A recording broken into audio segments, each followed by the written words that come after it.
बिलाखिर Pakistan series जीत गया। सनसनीखेज मुकाबले के बाद दूसरे वनडे में पाकिस्तान ने अफगानिस्तान को शिकस्त दी। 301 रन का हदफ ग्रीन शर्ट्स ने एक गेंद पहले पूरा किया।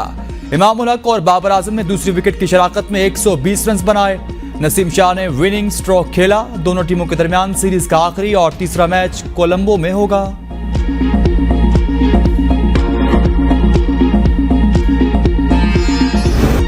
अफगान बॉलर्स के सामने इमाम उल हक सीसा पलाई दीवार की माने डट गए। इमाम उल हक ने 4 चौकों की मदद से 91 रन की शानदार इनिंग्स खेली।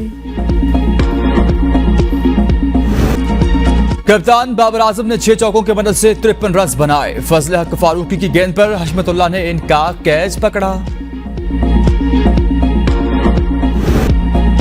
दूसरे वनडे मैच में शाहीन शाफरीदी की शानदार बॉलिंग। 10 ओवर्स में 58 रन देकर 2 खिलाड़ियों को आउट किया। हारी हुई टीम का जीता हुआ खिलाड़ी रहमानुल्लाह गुरबाज ने 151 रन की जबरदस्त इनिंग्स खेली। उन्होंने 14 चौके और 3 छक्के लगाए।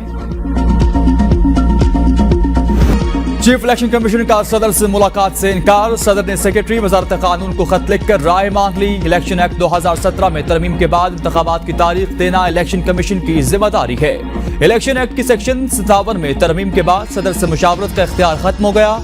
चीफ इलेक्शन कमीशन का सदर मुमलिकत डॉक्टर आरिफ अलवी को जवाबी खत के मतन के मुताबिक सदर इलेक्शन की तारीख तब देते हैं जब वो खुद असेंबली तहलील करे।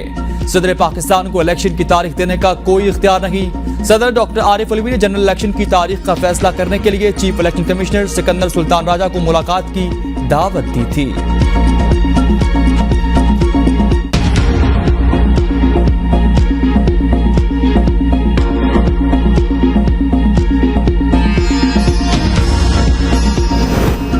और निगरान हुकूमत ने इलेक्शन कमीशन की हिमायत कर दी। इलेक्शन कमीशन जिस तारीख का ऐलान करेगा उस पर इंतखाबात कराएंगे। निगरान वज़ीर इत्तलात का वाज़ेह ऐलान। कहा इलेक्शन कमीशन ने एक मौक़िफ़ इख्तियार किया है, हम इसके पीछे खड़े हुए हैं।